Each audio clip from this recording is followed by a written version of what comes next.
महाराष्ट्र के मुख्यमंत्री देवेंद्र फडणवीस बुधवार शाम अचानक दिल्ली पहुंचे और आपको बता दें कि गृह मंत्री अमित शाह से उन्होंने मुलाकात की। माना जा रहा है कि फडणवीस मंत्रालयों के बंटवारे को लेकर शाह को जानकारी देने के लिए दिल्ली पहुंचे हैं। उधर महाराष्ट्र में ऑपरेशन लोटस की चर्चा जोरों पर है। महाराष्ट्र बीजेपी अध्यक्ष चंद्रशेखर बावनकुले ने दावा किया कि महाविकास अघाड़ी के कई सांसद और विधायक उनके संपर्क में हैं और अपनी पार्टी से नाराजगी जता रहे हैं।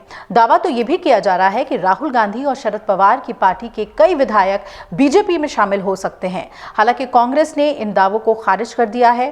कांग्रेस के प्रदेश अध्यक्ष नाना पटोले ने कहा कि बीजेपी ऐसी बेतुकी कोशिशें करती रहती है, हमारा कोई भी नेता कहीं भी जाने वाला नहीं है। महाराष्ट्र बीजेपी अध्यक्ष चंद्रशेखर बावनकुले ने यह भी कहा कि एमवीए के नेता खुद अपनी बेचैनी जाहिर कर रहे हैं और कई लोग पाला बदलने के लिए बीजेपी के संपर्क में हैं।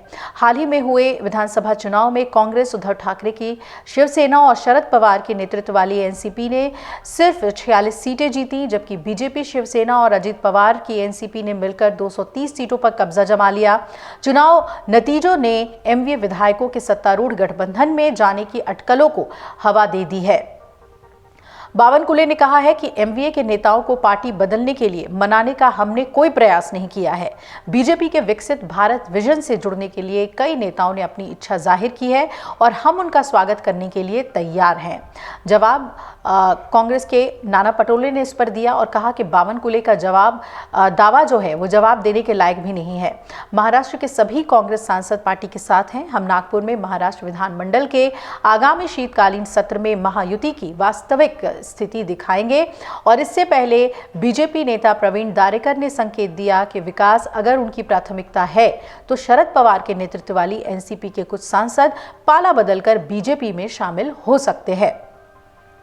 दारेकर ने कहा कि एमवीए के कई सांसद खासकर एनसीपी एसपी के उन निर्वाचन क्षेत्रों का प्रतिनिधित्व करते हैं जहां बीजेपी के नेतृत्व वाले गठबंधन ने विधानसभा चुनाव में सबसे ज्यादा सीटें जीती हैं और अगर विकास उनकी प्राथमिकता है तो वो अपने राजनीतिक भविष्य पर सावधानी से विचार कर सकते हैं, क्योंकि केंद्र में और राज्य में बीजेपी के नेतृत्व वाले गठबंधन की सरकार है।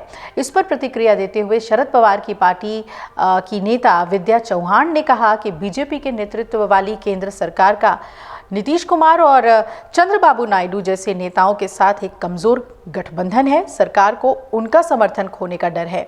यही वजह है कि वो विपक्षी दलों के सांसदों को लुभाने के लिए ऐसी रणनीति अपनाते हैं। हमारे सांसद हमारे साथ हैं और गठबंधन को धोखा नहीं देंगे। कांग्रेस नेता विजय वडेट्टीवार ने कहा कि अगर भगवा पार्टी एमवीए विधायकों को लुभाने के लिए पैसे और राजनीतिक शक्ति का इस्तेमाल करके ऑपरेशन लोटस शुरू करने की योजना बना रही है तो लोग उन्हें उचित समय पर करारा जवाब देंगे। यह अब कोई रहस्य नहीं है कि देश में तानाशाही ने अपने पैर जमा लिए हैं। तो महाराष्ट्र में क्या होगा, इस पर नज़र खासतौर पर बनी रहेगी। और फडणवीस पहुंच गए हैं दिल्ली, तो क्या फॉर्मूला है नई कैबिनेट को लेकर, ये देखना बहुत ही महत्वपूर्ण होगा। और ख़ास तौर पे जो मंत्रालय हैं और गृह मंत्रालय और कुछ और भी ऐसे मंत्रालय जिस पर शिवसेना और अजित पवार की एनसीपी अपना अधिकार जमा रही है, उससे कैसे पार पाते हैं देवेंद्र फडणवीस, ये देखना बहुत ही अहम होगा। अगर आप ये वीडियो YouTube पर देख रहे हैं तो हमारे चैनल को सब्सक्राइब कर बेल आइकन दबाएं और Facebook पर देख रहे हैं तो हमारे पेज को लाइक करें। 8 मिलियन प्लस सब्सक्राइबर, आपके इस भरोसे के लिए बहुत धन्यवाद।